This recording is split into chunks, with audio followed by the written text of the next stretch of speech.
अनाया की दुनिया 14वीं मंजिल पर एक शांत खिड़की से शुरू होती थी। वो पुरालेख विभाग में काम करती थी, पुरानी किताबों की स्याही और बीती सदियों की फुसफुसाहट में खोई रहती थी।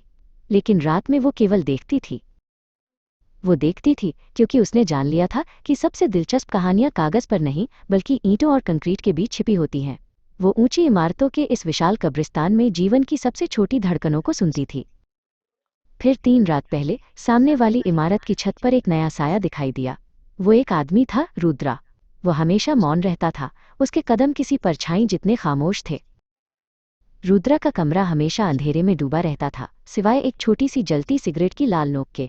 अनाया को लगा जैसे वो निगरानी कर रहा है, या शायद वो खुद को किसी से छिपने की कोशिश कर रहा था। एक रात जब तेज हवा चल रही थी, अनाया की बालकनी से एक दुर्लभ पुरानी फाइल उड़ गई। वो नीचे गिरने ही वाली थी कि रुद्रा ने अपने हाथ के इशारे से हवा में उसे पकड़ लिया। वे दोनों 20 मीटर की दूरी पर आमने सामने थे। उस पल खामोश कदमों की धड़कन अनाया के सीने में तेज हो गई। उसके चेहरे पर साफ लिखा था, शुक्रिया। रुद्रा ने कोई जवाब नहीं दिया। उसने बस फाइल को सावधानी से तह किया और हवा के विपरीत वापस अनाया की तरफ उछाल दिया। जब अनाया ने फाइल खोली तो उसमें उसके काम से जुड़ी कोई चीज नहीं थी। कागज को पलटते ही एक बारीक तह किया हुआ नोट नीचे गिर गया। उस पर सिर्फ एक शब्द लिखा था, खतरा। यह सिर्फ चेतावनी नहीं थी, यह एक संकेत था जिसे पुरालेख के किसी जटिल कोड की तरह डिजाइन किया गया था। अनाया ने तुरंत अपने कमरे की बत्ती बुझाई और दूरबीन उठाई।